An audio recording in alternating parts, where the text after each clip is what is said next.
Have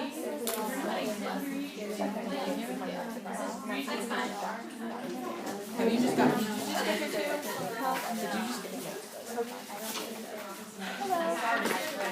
How much data is it? I was trying to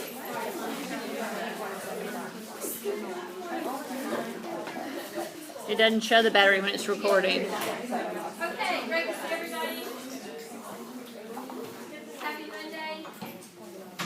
Test 3 grades will be ready soon.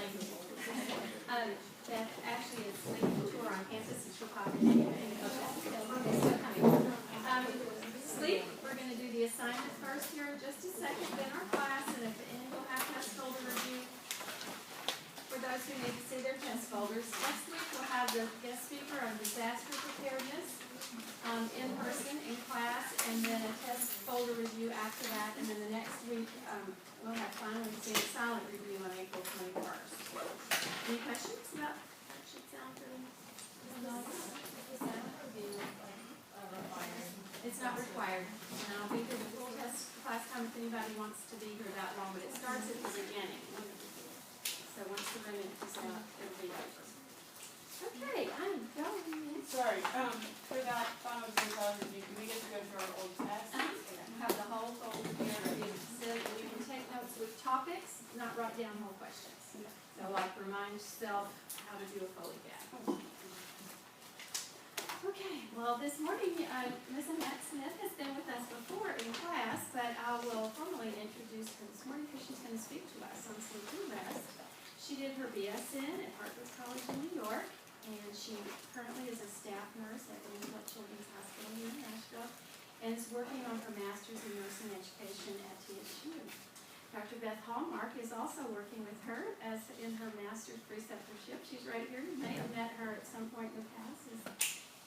She's head of the simulation lab here in College of Health Sciences, so glad you're here with us this morning. And we will turn it over to Ms. Smith, and if you have questions at the end, I'll be here the whole time. Also, we just want to be sure and not bump that cart back there because she has to video this as part of her assignment for the graduate school. Hang on just a second. When you do that, just kind of keep it close to the wall so these kids can see you up here. Okay? Okay.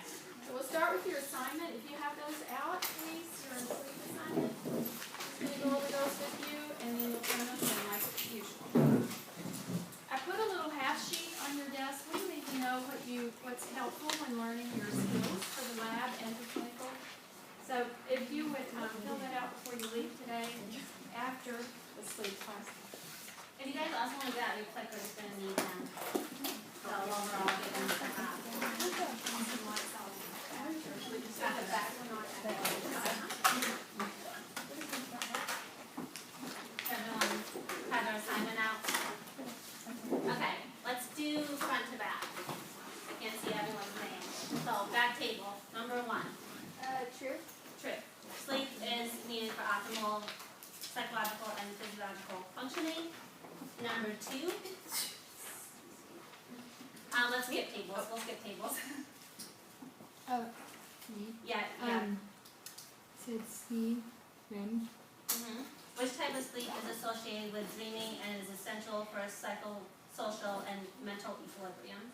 And C is the correct answer. Next table, number 3. Type 1 is really light sleep and only lasts a few minutes. Stage 2 is when your body processes are slowing down. Stages 3 and 4 are both deep sleep, and they just differ by the percentage of delta waves. Great. Next table, number 4. I said illness, environment, smoking, diet, meds, alcohol, motivation, and stress. Good. Does anyone have anything else to add to that question? Noise, light, temperature. Good. What about number 5? We'll do this table. Megan. I put B and C. D and C. So she's experiencing insomnia, so which medication that she already has would be most appropriate? So why would she be taking B? Anyone? For pain? What about C? What is that? Anxiety. So do you think those two are gonna be the most helpful for her insomnia? No. What about D? Yes. What's D? The Ambien? So that's one of the medicines we give typically when people can't sleep. The other two might help her go to sleep because they have drowsiness as a side effect, but it's not one that we want to use intentionally for insomnia. Okay, number 6. This middle table, Kelly and I can't see the other name tag, I'm sorry. I said Tylenol. Okay. Give Tylenol. I'm trying to read, telling him. What about bringing his CPAP?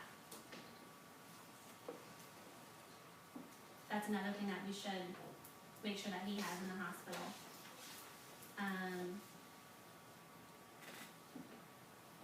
What's the problem with taking something stronger than Tylenol? And it might oversedate him. We don't want to do that if he has sleep apnea. How about number 7? We have some math questions. Annette staple. Molly? Number 7 was give half of a tablet. That's correct. The next one, Emily and, is that not the right name tag? I'm sorry. Natalie. 0.3 milliliters. I'm sorry, I couldn't hear what you said, honey. 0.3 milliliters. 0.3 milliliters. Correct. Let's go up to the next table behind Dr. Shores for number 9. 5 milliliters. Yeah. And the last one? 2.5 tablets. 2.5. Okay. Do you have any questions? You can just pass them this way.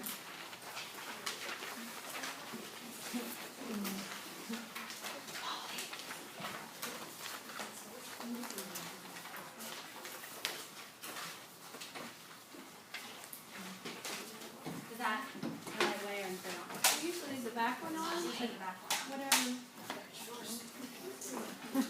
That's the last step, It's not. That one?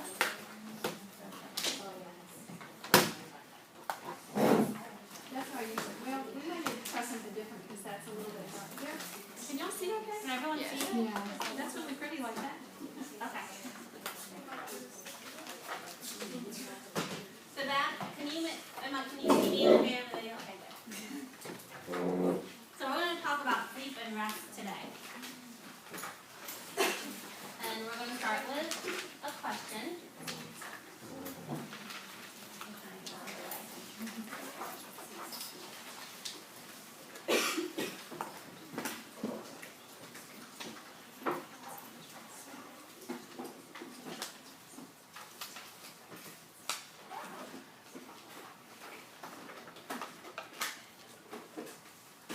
There we go. I'm like, we only have 5 responses. Did anyone get their quicker?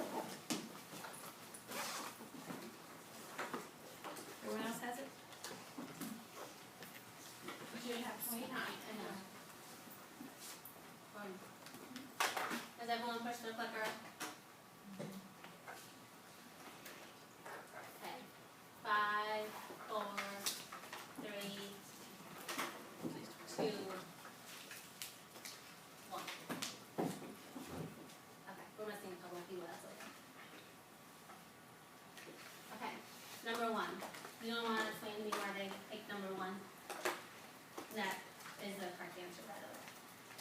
Alex.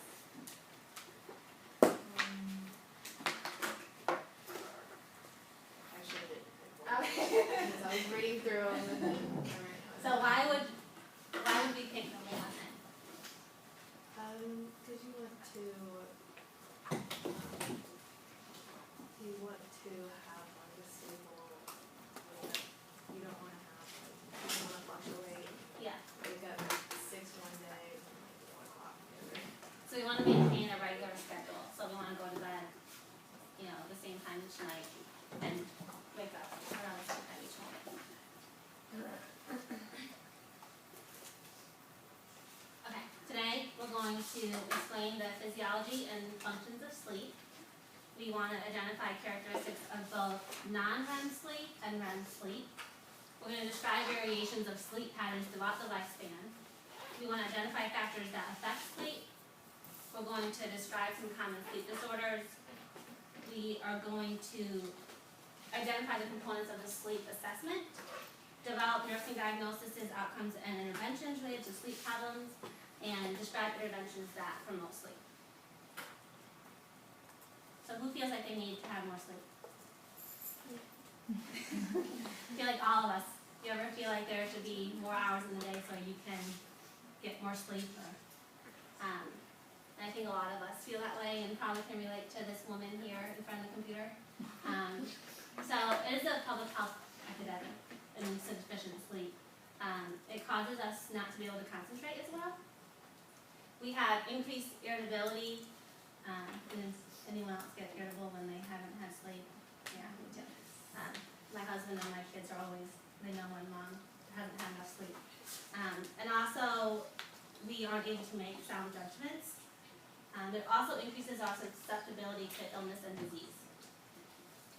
And according to the CDC, about 43% of adults fall asleep unintentionally, at least once a month. So that's a high number. And also, they found out 4.5% nod off during driving. So it's really terrible. I know it's a big problem, and unfortunately, it's been a problem for a while. Insufficient sleep. So, what exactly is sleep? It is an altered state of consciousness. It actually changes our body's physiological processes. It's cyclic in nature, which means we go through the cycles of sleep over and over again, and it restores energy and a sense of well-being. Hopefully. So these are the cycles of sleep. And you can see we start out in non-rapid eye movement sleep, and then we go up to rapid eye movement sleep. Each cycle takes about 90 to 110 minutes, and healthy adults should experience about 7 to 8 hours of sleep, which means about 6 cycles of this whole thing. So what is non-rapid eye movement sleep? This is a picture of Homer Simpson to kind of give you an idea of what that is. It's the very deep sleep. It accounts for most of our sleep, 75 to 80%. And like we said, in our home, it has 4 stages. So stage 1 is very light sleep. And it always reminds me of my husband because he's a night shift worker. I don't know if you know anyone that works nights, and I used to work nights. And it's always that period where we're watching TV or we're having a conversation, and he'll just nod off. And I'll wake him up and I'm like, honey, you fell asleep. And he says, no, I didn't. So it's really light sleep, and often they don't realize that they're falling asleep. And so that's very classic of stage 1. Stage 2, we're still in light sleep, and this constitutes for about half of our total sleep during the night. And we're still kind of light sleep, we're easy to arouse. Stage 3 and 4 are very deep sleep. Exhibit A, Homer Simpson. And this is the part that's essential for restoring energy and releasing growth hormones. We also go through some physiological changes, like everything slows down. So our heart rate slows down, our blood pressure slows down, our metabolic rate decreases. The only thing that seems to increase is our growth hormones. If we lose non-REM sleep, it can cause immunosuppression, slows tissue repair, lowers pain tolerance, and triggers profound fatigue. So what about rapid eye movement sleep, or REM sleep? This is where our dreams happen. It occurs about every 90 minutes, and it lasts about 5 to 30 minutes each time. And our brain is highly active during this stage. So losing REM sleep causes more of the psychological disturbances, such as depression, irritability, confusion, disorientation, impaired memory, and paranoia. Okay, so what's normal? So newborns are supposed to sleep a lot. They're sleeping 16 to 18 hours a day. They have irregular schedules. Most of that is based on when they're eating. They usually enter REM first. So they have a different kind of pattern than adults do.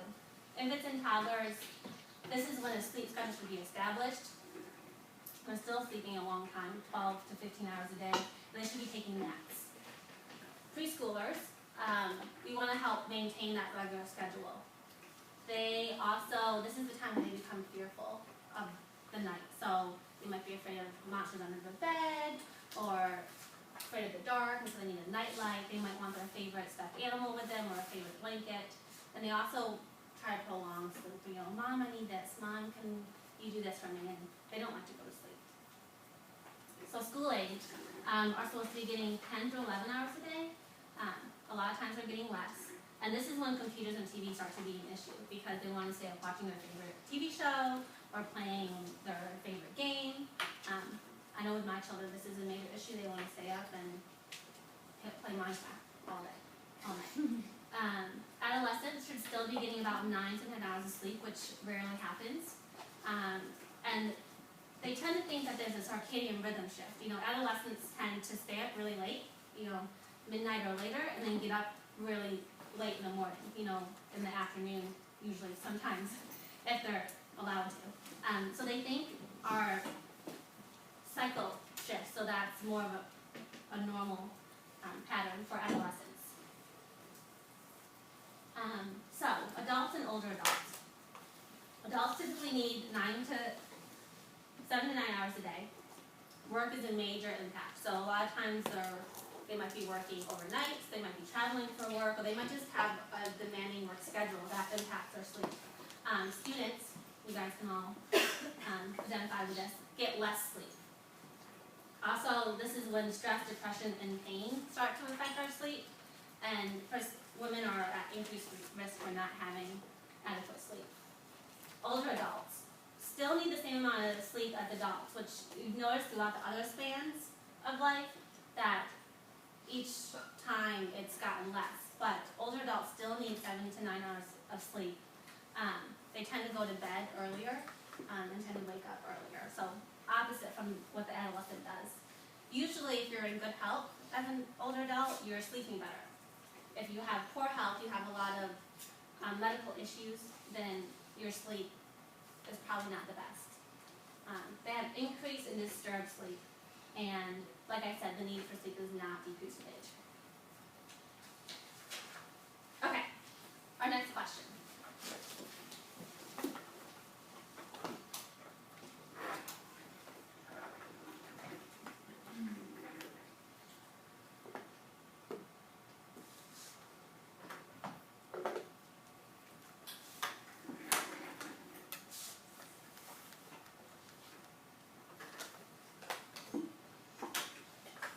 Almost there.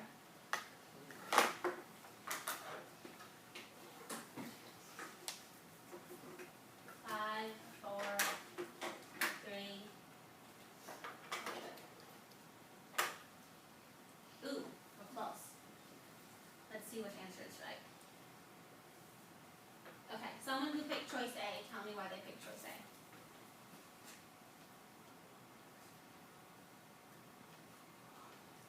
Anyone?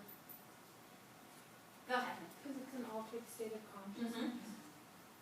So, like we said earlier, it's an altered state of consciousness. You're not necessarily, the other thing we picked was C, unconscious with perception of strong stimuli only. So we want to remember that sleep is a state of consciousness. It's not a state of unconsciousness. Good.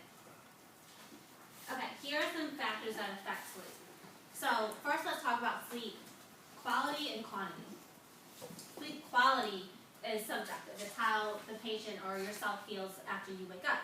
So you can get 6 hours of sleep and say, I feel great this morning. You know, I feel refreshed, I'm ready for the day. And sleep quantity is really just the number of hours you got. So I could sleep 9 hours and still feel like I didn't sleep enough. So those are the differences, okay? And here are some factors that affect sleep quality and quantity. So let's just kind of throw out some things that might affect our sleep quantity and quality under these different headings. So tell me about an illness that might affect your sleep. You're congested. If you're congested, why would that not be so beneficial to sleep if you're congested? It's just irritating, you can't breathe as well. Yeah. Anything else? Other types of illnesses? If you have the flu, you just really sleep like all the time, Mm-hmm. and then when you like want to sleep, you You can't. can't sleep. Is it good sleep when you have the flu? Probably not, right? What other kind of illnesses? If you have a stomach bug and you're Yeah. vomiting. Mm-hmm. So if you're throwing up. What about some of our chronic illnesses, like if we have back pain? You know, we just can't get comfortable. Restless leg syndrome. Yeah, we're gonna talk about that later. But that's definitely one that will affect your sleep quality and quantity. What about some things in the environment? Temperature. Temperature. So if the room's too hot or too cold. What else? Noise, Noise. Mm-hmm. Lights. temperature, Yep. if it's too hot or too cold. Mm-hmm. What about things in our lifestyle? What kind of things in our life might not benefit sleep? Caffeine. Stress. What about if we have to work all the time? Maybe you have to work a night shift. Or You have maybe little kids, like babies. we have babies. Yes, exactly. You know, we have to wake up and feed those babies at all times of the night. Great. So emotional stress, obviously, you know, if something has happened in our lives where we're really anxious about something or depressed, maybe we lost someone dear to us, or you know, we're having financial problems, that could definitely be a financial stress. Stimulants and alcohol can affect our sleep. Diet, smoking, and medications. So here's just a list for you guys. It's not an all-inclusive list, but it's just some of the things that we touched on. So lifestyle, one of the things I want to point out is exercising can promote sleep. Emotional stress is the #1 cause of short-term sleeping disturbances. A stimulant, so we mentioned caffeine and energy drinks, can impact our sleep. Also, alcohol, you know, a lot of times we think that, hey, it makes us fall asleep. You know, that might be something to help me go to sleep, but it really doesn't. It disrupts our sleep pattern, and we might wake up in the middle of our cycles. And so even though it is a depressant, it is not beneficial for sleep whatsoever. And nicotine, a lot of people, you know, who smoke, it has stimulating effects. So they're going to have disrupt sleep if they're, you know, a heavy smoker at all. Also diet. So if you're overweight, it can disrupt your sleep. And also L-tryptophan. thank you. That's found in milk and cheese and turkey can induce sleep. You know, after Thanksgiving, we all want to take a nap. That's probably why. Okay, and here's just a list of medications for you guys. It's just important for you to know, especially when you're taking care of patients, that there's a lot of medicines that can affect our sleep. Meaning they can make us more sleepy, they can cause us to kind of be hyperactive, and so then we're not going to sleep. So these are just a list of different classes of medications that can disrupt your patient's sleep. Okay. Next question. Let's see. The client reports having difficulty sleeping and asks the nurse for a recommendation. Which environmental intervention would the nurse recommend?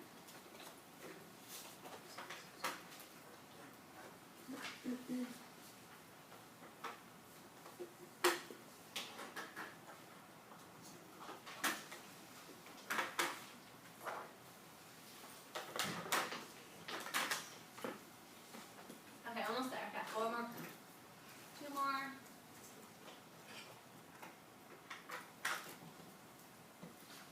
Try pressing it again. Oh, we got it. There we go. Maybe it has a delay. Okay. So, 87% of us chose number 3. And it is number 3. So, why not number 2? Something like the light and the flashes that go off. Mm-hmm. Yeah, so keeping a television on in your bedroom probably isn't the best habit to have. And providing something like white noise is probably going to help your patients feel a lot better. Okay, so after this, we're going to do an activity. And I'll explain the activity now so we have an idea. I want you just individually to think about things that you would include in a sleep history. So pick 5 to 6 things max, and just kind of by yourself at your desk, you can get out a piece of paper and just kind of think what would be the priority things to ask your patient, if you're trying to do a sleep history. And after we do that, we'll get into pairs. You can do it with whoever's at your table, and talk about it together and come up with your own sleep history, okay? Then we'll take a really quick break, and when we come back, you guys can ask each other your sleep history questions and kind of get a better understanding of your sleep patterns and habits, and see how you might conduct a sleep assessment on one of your patients, okay? So sleep history includes, and again, I don't want you to include all of these, I want you guys to pick out what are most important, or what you think are most important. So the usual pattern of sleep, how many hours are they getting? Are they taking naps during the day? Any bedtime rituals? Do they take sleep meds? Do they feel drowsy when they get up? Snoring or restlessness during sleep? What's their environment like? And have there been any changes in their sleep patterns recently? So, possible things that we could find if our patient is sleep deprived or having a sleep problem could be darkened areas under the eyes, puffy eyelids. They could have reddened conjunctiva. They kind of look at you like they're glazed or dull appearing, like they're kind of half asleep. Limited facial expressions, and if you observe snoring or restlessness during sleep. So there's just some assessments that you might find, but the key is going to be sleep history. And this is more pertinent for people that might be like in long-term facilities. They're not going to complete a sleep assessment on someone that's critically ill. But for someone who's going to be there for a while, it's important. Or if it's an outpatient setting, if you're working in a doctor's office, and they're coming to see you because they can't sleep, this is really important. So let's do one more question, and then we'll break into our groups. The 70-year-old woman tells the nurse, I can go to sleep without a problem, but then I wake up in a couple hours and can't go back to sleep. What nursing action would help promote rest and sleep in this client?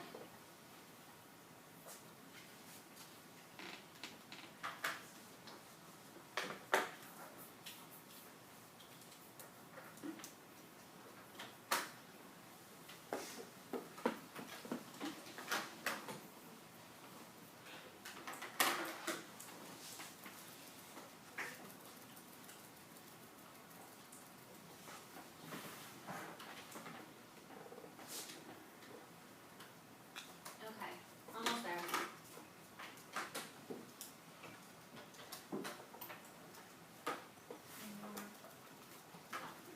Okay. Good job. 72% said number 3, which is the right answer. Let's see, Kelly. Why is number 3 the best choice? Because if to her, like not being able to sleep is like a real issue, and that in of itself can be like affecting her sleep. And then if you figure out like if it's something that's really affecting her life, then you figure out like what interventions might work best for her. Very good. Yeah, so we want to make sure that it's a problem for this patient before we go any further. So if this patient that is still waking up and feeling refreshed, and it doesn't bother her that she wakes up in the middle of the night, then we don't really have to do anything further. So, good job. Okay, let's break up into our groups. And, take 5 minutes for us to jot down some things for yourselves about what you would include in a sleep history. I'll do the laptop, so we're not all on sleep. What we're talking about. How many questions should they shoot for? So